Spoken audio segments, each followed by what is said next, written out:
Oui, bonjour à tous, hein. Je vois que nous sommes nombreux inscrits à ce séminaire. Donc, je vais vous présenter rapidement Laura Henry, qui est actuellement scientifique de ligne au synchrotron Soleil sur la ligne Psyché.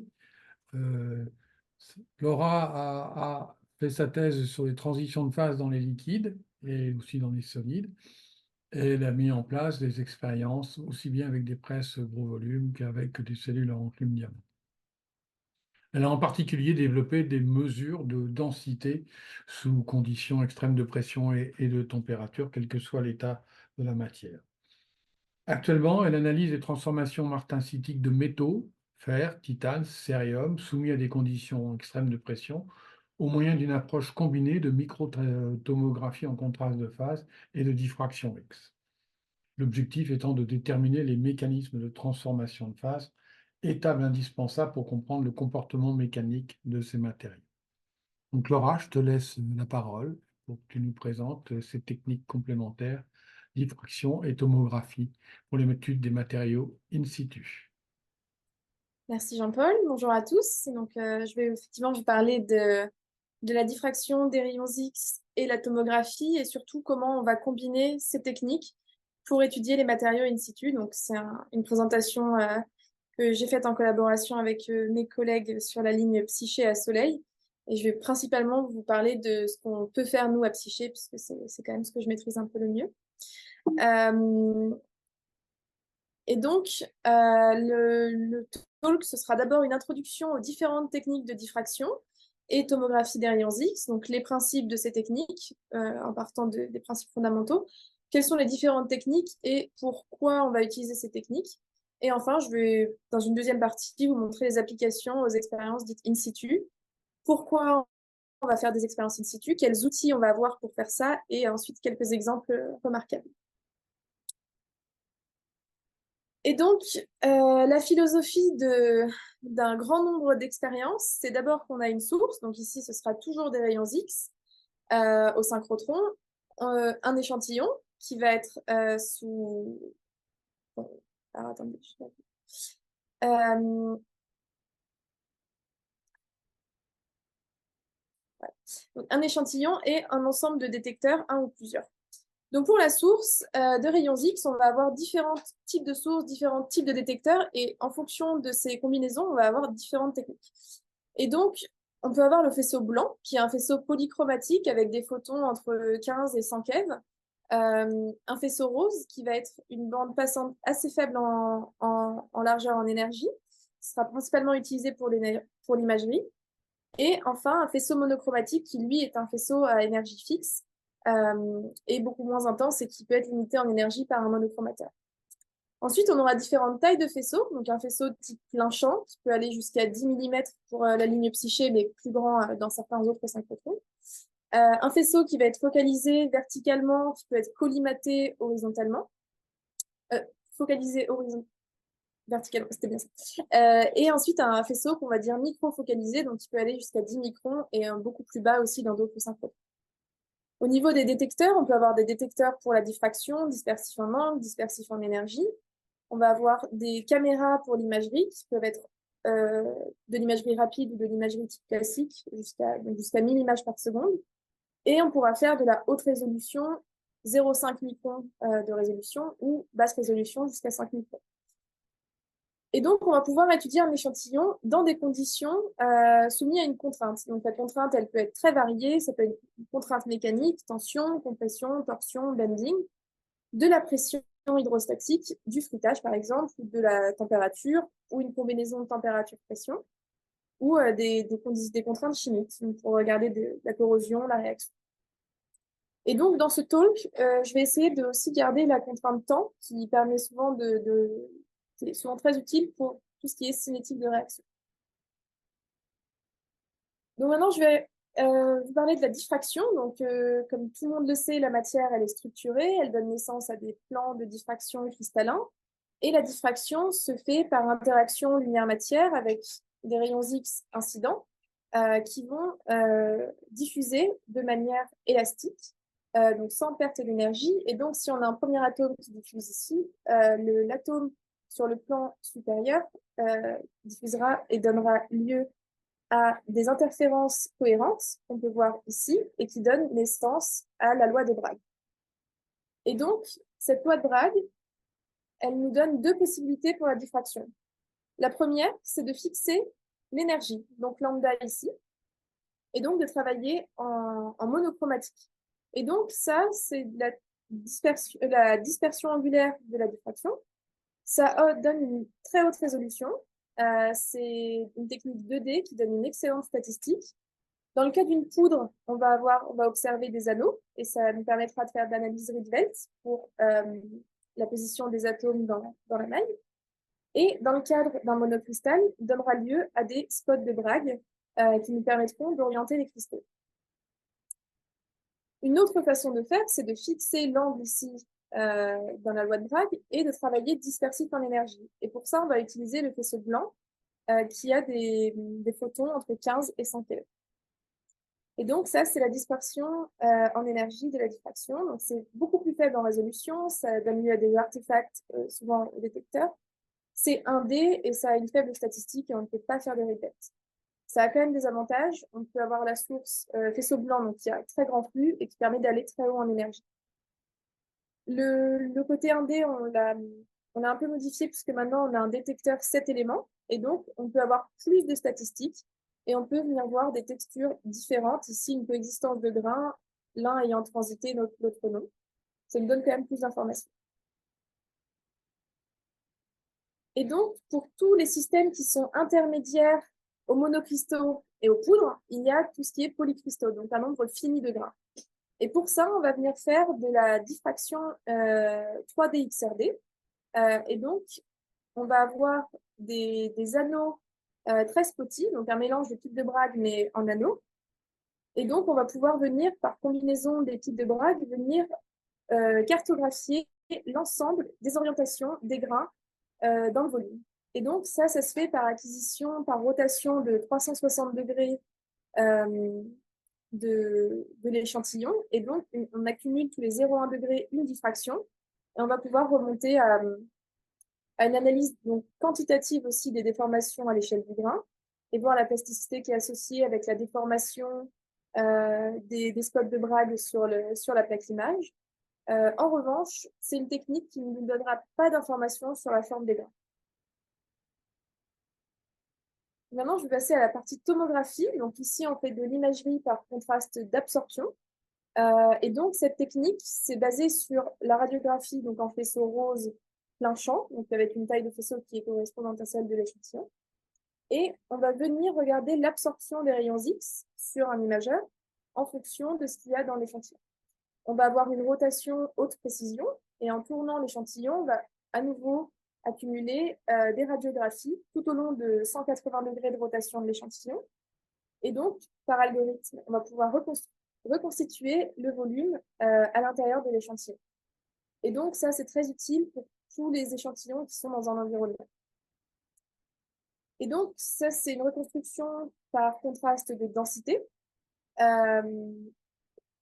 Si on a un ensemble de grains de densité homogène, on n'aura pas d'informations sur la nature des grains. Et donc, pour ça, la technique qui est vraiment privilégiée, c'est la diffraction en contraste de tomographie en contraste de diffraction. Donc là, on est en champ très, très proche. On vient regarder à quelques millimètres de l'échantillon les spots de diffraction qui vont correspondre à la projection quasi parallèle des grains. On peut voir ici, sur l'animation à droite, on peut voir l'ombre de chaque grain par diffraction en tomographie. Et donc ça va nous donner la cartographie 3D de l'orientation, mais également de la forme des grains. C'est une technique qui requiert des grains de mosaïcité assez faible, assez parfait et d'une taille supérieure à 20 microns. Et cette technique, donc DCT, elle nécessite un environnement compact puisqu'il faut être extrêmement proche de l'échantillon. La diffraction tomographie toute seule, elle, c'est une technique qui va être beaucoup plus longue. On va avoir un faisceau qui va être très focalisé et on va scanner l'échantillon point par point, mesurer la diffraction et reconstruire en fonction de ce qu'on voit comme espèce présente dans la diffraction, l'ensemble de la composition de l'échantillon. Donc, pour conclure sur cette partie très technique, la diffraction des rayons X, elle nous donne, pour les poudres et les monocristaux, globalement la structure, le paramètre de maille, le volume. Mais quand on va le mettre sous contrainte, on va pouvoir en sortir des propriétés des matériaux, le bulk, l'équation d'état, l'expansion thermique, les positions atomiques, les liaisons chimiques. On pourra également voir les transitions de phase, les diagrammes de phase. Et avec des techniques de diffraction plus poussées, on va pouvoir mesurer les tenseurs de déformation, l'activité plastique aux joints de bras. La tomographie, de son côté, elle nous donne une information 2D et 3D. On pourra voir les structures, les microstructures. On pourra voir la forme des grains pour les matériaux polycristallins et pour le type des porosités, les diamètres, les longueurs, les volumes, la position dans l'espace. Et donc, ce sont deux techniques très différentes, mais très complémentaires pour étudier les matériaux sous contrainte. Et la lumière synchrotron, elle a un haut flux, elle a une très grande brillance, et elle permet d'étudier les matériaux dans des conditions in situ in operando, puisqu'on va pouvoir mesurer à des vitesses beaucoup plus rapides qu'en laboratoire et dans des environnements qui peuvent être complexes. J'en viens aux applications. Donc, pourquoi on va travailler in situ? Donc, c'est assez évident, mais c'est pour étudier la rhéologie des matériaux sous déformation sous contrainte. On peut voir ici à droite la déchirure à chaud d'un alliage. Et donc, on peut venir avoir la résolution temporelle. On va pouvoir faire des mesures aussi in operando à des échelles de temps assez courtes. Et donc, accumuler des quantités de données assez importantes qui vont permettre de développer des modèles numériques. Et enfin, c'est une méthode qui est non destructive. On n'est pas obligé de faire des polissages, pour faire de l'EBSD, pour regarder la cartographie des grains post-mortem. Et donc, quels outils on va avoir pour étudier ces déformations? Donc, on peut venir avec une machine maison. Donc, ici, c'est une machine de traction. On va avoir une éprouvette sur laquelle on va tirer. On va mesurer in situ, en fonction du taux de la déformation, on va mesurer en fonction de la contrainte, on va mesurer la déformation. Ici, c'est un développement purement psyché, c'est ce qu'on appelle l'Utopec. Donc, c'est une presse gros volume qui est dédiée spécifiquement à la tomographie, donc qui a un angle, une ouverture angulaire qui est très large et qui va donc minimiser les zones masquées par les colonnes qu'on voit ici qui sont en acier. Et enfin, la Rotopec, j'en parlerai un petit peu après. Et donc, l'Utopec, j'ai une petite animation, elle est montée sur un axe de rotation haute précision et rapide. Et donc, on peut tourner jusqu'à 1 tour par seconde, ce qui nous donne une tomographie en une demi-seconde dans le meilleur des conditions. Donc, la machine de traction, on va pouvoir faire des tests de tension, compression. Donc là, c'est un exemple utilisateur où ils ont utilisé la DCP et la 3D XRD sous contrainte uniaxiale sur un alliage de titane. Donc, je vous réfère au papier qui est associé. Donc, on va pouvoir regarder la cartographie de l'orientation des grains dans l'espace et leur évolution sous déformation. Donc, on peut voir à droite que, en fonction de la déformation, le grain change de forme. On va pouvoir voir la plasticité au joint de grain et même remonter jusqu'au tenseur de déformation avec la 3D XRD. La DCT, elle nous donne l'orientation des grains et leur évolution sous contrainte. Un exemple avec l'Utopec que j'aime beaucoup, c'est la densification de batteries tout solides, donc étudiées en tomographie et en diffraction. Donc en Utopec, on est capable d'avoir une compression quasi hydrostatique et de travailler sur des échantillons gros volume. Donc là, on a 2,4 mm de diamètre. Et l'objectif, c'était d'étudier la porosité sous pression, la diffusion de porosité dans un mélange de poudre pour compacter ces batteries tout solides. Et donc là, on a une petite animation donc en fonction de la pression. On voit qu'on a une compaction avec un mélange de phases qui n'est pas homogène. On a bien la séparation de deux phases. Et la diffraction, elle, nous montre qu'on a plusieurs phases, des phases qui apparaissent sous pression, et qu'on a une phase ici avec la flèche qui est bien plus compressible que les autres. Et donc la combinaison, et on voit aussi donc ici des nouvelles phases apparaître avec des pics assez texturé, donc plutôt cristallin. Et donc, ces deux techniques nous donnent des informations complètement différentes, mais nous permettent de mieux comprendre ces effets de densification. Un autre exemple, donc il faut savoir qu'avec la presse UPTEC, on peut aller jusqu'à 10 GPa. Là, c'était à assez basse pression, mais on a fait de la tomographie et de la diffraction pour regarder la densification d'alliage de titane manufacturé. Et donc, ça, c'est une technique par pression isostatique à chaud, donc le HIP. Et on a donc un alliage qui a par manufacture une porosité qui est assez élevée. Et donc, avec une très faible pression mais une haute température, on peut venir voir le suivi morphologique de chaque pore et montrer qu'il se diffuse vers le bord et qu'il disparaisse à une certaine température en fonction du temps. La diffraction, elle nous permet de remonter aux conditions de pression et de température. Donc, on était dans le titane, on a vu qu'on avait une coexistence bêta-alpha. Donc, on a pu remonter aux conditions expérimentales de température et de pression pour reproduire ces expériences. Et enfin, un dernier exemple, c'est la rotopec. Donc ça va être pour la déformation par cisaillement. Donc, c'est comme la partie d'un bout, sauf que les enclumes qui génèrent la pression sont rotatives de manière indépendante. Donc, on peut générer des hautes pressions, des hautes températures. On peut tourner en même temps les enclumes pour faire de la tomographie, ou on peut les tourner en opposition pour venir faire du cisaillement et de la torsion. Et de nouveau, grâce à la tomographie, on va pouvoir venir segmenter, reconstruire le volume, donc ici d'un mélange de poudre, et voir des propriétés telles que la surface, l'aspect de ratio, la circularité, et leur évolution sous cisaillement. Et donc, on peut voir que dans ce cas-là, il y a eu une formation d'agrégats des deux poudres avec une élongation des clusters. Donc, j'en viens à la dernière partie de ma présentation, qui va être les transitions martensitique, donc qui ont un impact pour l'industrie qui est très important.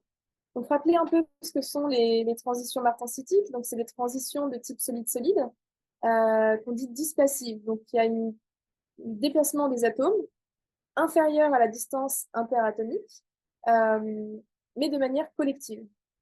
Donc, ça se fait souvent en deux étapes, une étape de shear et de shuffle. Et quand il y a coexistence des deux phases, on a un plan qui, lui, reste inchangé par transformation. Ce plan, c'est ce qu'on appelle le plan d'habitat, et c'est l'interface entre les phases mères et les phases filles. Donc, la conséquence de ces transitions, c'est qu'il y a des microstructures qui vont être complexes, et on va observer un relief en surface. Et donc, ces transitions, elles ont des fortes contraintes élastiques et plastiques, et elles impactent profondément les propriétés des alliages. Les comprendre, c'est aussi mieux comprendre les propriétés des alliages. Et ça s'oppose aux transitions dites reconstructives qui ont des mouvements atomiques diffusifs et pas de relation d'orientation. Donc, je vais vous présenter la transition dans le fer. Donc, le diagramme des phases du fer ici, donc, avec les phases jusqu'à 15 GPa, alpha, epsilon et gamma. Donc, les aciers, c'est via la phase gamma. Et ici, je m'intéresse à la transition alpha-epsilon. Donc, cette transition, elle transforme une phase BCC, qui est centrée en une phase hexagonale compacte. Et je vais montrer comment on passe de l'un à l'autre et quelle relation d'orientation on a. Donc ici, on voit le BCC avec en gris le plan 1-1-0 cubique centré. Si on le représente dans le plan 1-1-0, voici la configuration qu'on a. Donc on a deux étapes. Une première étape de compression selon l'axe 0-0-1, qui va venir fermer les hexagones. Puis un shuffle dans le plan 1-0-0. Donc je le refais. Et là, on voit qu'on vient former les hexagones du plan basal hexagonal compact, avec un empilement AB-AB, qui est donc typique de l'hexagonal compact. Et comme dans un BCC, on va avoir 6 plans 1-1-0 qui vont être équivalents par translation, par rotation, pardon, on va pouvoir former 6 variants de la phase fille. Et donc, 6 plans équivalents donnent 6 variants, 6 orientations pour la phase epsilon. Et on voit que si on fait de la diffraction dans ces conditions, à haute pression, on vient former au moins 6 orientations différentes de la phase epsilon partant d'un monocristal alpha. qui est très intéressant, c'est que quand on revient à basse pression, au mieux d'avoir les... Maintenant, chacun a deux possibilités pour former alpha. Pourtant, on revient toujours vers le cristal d'orientation initiale. Et donc, c'est un effet mémoire de forme auquel on va s'intéresser. Donc, à Psyché, la tomographie du fer sous conditions extrêmes a été faite. Euh, on peut voir que en diffraction, tous les variants sont attendus. C'est une représentation qui est un peu difficile à comprendre, mais on peut voir ici donc, la tomographie du fer qui montre une microstructure dans des conditions extrêmes. Et ici, en haut à droite, on regarde donc les plaquettes qui sont produites par la transition martensitique et on voit que leurs orientations, elles correspondent aux variants attendus dans ce mécanisme. Donc, ici, la projection de la transformée de Fourier. Et donc, cette microstructure, elle révèle quand même deux mécanismes, le mécanisme martensitique avec les plaquettes, et ici, avec les flèches rouges, des grains, qui sont plutôt des transitions reconstructives. Et donc, on va voir comment ça se déroule. Et donc, ici, je vous présente donc, des mesures beaucoup plus récentes, donc une microstructure, une coupe transverse du fer. On voit une microstructure, l'apparition de plaquettes. Et si on regarde l'évolution de la microstructure en fonction de l'avancement de la transition, on vient remplir tout le volume de phase epsilon, ici en beaucoup plus clair, mais on voit l'apparition des grains qui se fait dans un deuxième temps et qui vient remplir l'espace entre les plaquettes. Et si on regarde l'évolution d'un grain en fonction de l'avancement de la transformation, on voit qu'il grossit de manière complètement isotropique et qu'il n'a pas une forme de plaquette. Et maintenant, on vient étudier l'effet mémoire de forme. Donc, on a complètement transité vers la HCP. Donc, on a une microstructure ici 3D qu'on peut voir en tomographie. Et donc, si on fait la transition reverse HCP vers BCC, elle est de nouveau martensitique. Et là, on peut voir que la microstructure est complètement identique. Donc, on a aussi une incroyable mémoire de forme de la microstructure qui se fait sur des plans de glissement ou des dislocations. On voit par contre en XRD qu'on a d'autres orientations, donc, qui peuvent être probablement issues du maclage. Donc, c'est encore des choses qui ont des différentes possibilités qui sont encore en cours d'étude. J'en viens aux conclusions donc, de ma présentation. Donc, je vous ai fait une introduction aux différentes techniques de diffraction et d'imagerie. Elles sont quand même assez variées et assez complexes. J'ai essayé de vous présenter la force des expériences in situ, in operando, et de vous montrer les différents outils qu'on a pour imposer des contraintes qui peuvent être de nature variée. C'est une présentation non exhaustive. Et s'il y a des nouveaux besoins, il y a des nouveaux outils et on est toujours prêt à adapter sur les inlines les expériences utilisateurs. Psyché propose des outils uniques pour l'étude in situ des matériaux sous pression, particulièrement l'UTOPEC qui est un développement in-house, et la combinaison de souvent deux ou plusieurs techniques qui sont complémentaires. Et si vous souhaitez en savoir plus, déposez un projet et je serai ravie d'en parler avec vous. Je vous remercie pour votre attention. Merci Laura pour cet exposé. Il y a quelques questions dans le chat de la réunion. Alors, une question pour Frédéric. Une concerne les ferrailles. Tu as parlé de ferrailles au niveau du procédé four électrique. Et est-ce que tu peux en dire un peu plus par rapport à d'où elles viennent et qu'est-ce que c'est? Donc en fait, ces ferrailles, elles viennent de toute l'activité économique qu'on peut avoir, hein. À notre niveau, quand vous allez à la déchetterie et que vous jetez des ferrailles, il y a toujours un bac où on va mélanger l'acier, l'aluminium, les inox dont vous voulez vous débarrasser. Bon, mais c'est une source de ferraille. Ensuite, il va y avoir le bâtiment. Quand on détruit un bâtiment, on va récupérer la ferraille qui est venue renforcer le béton. Euh, Autre type de ferraille, quand on démonte une voie ferrée qui a vécu, eh bien, on va récupérer les rails. C'est aussi une source de ferraille. Euh, Comme je disais tout à l'heure, les tournures d'usinage des pièces.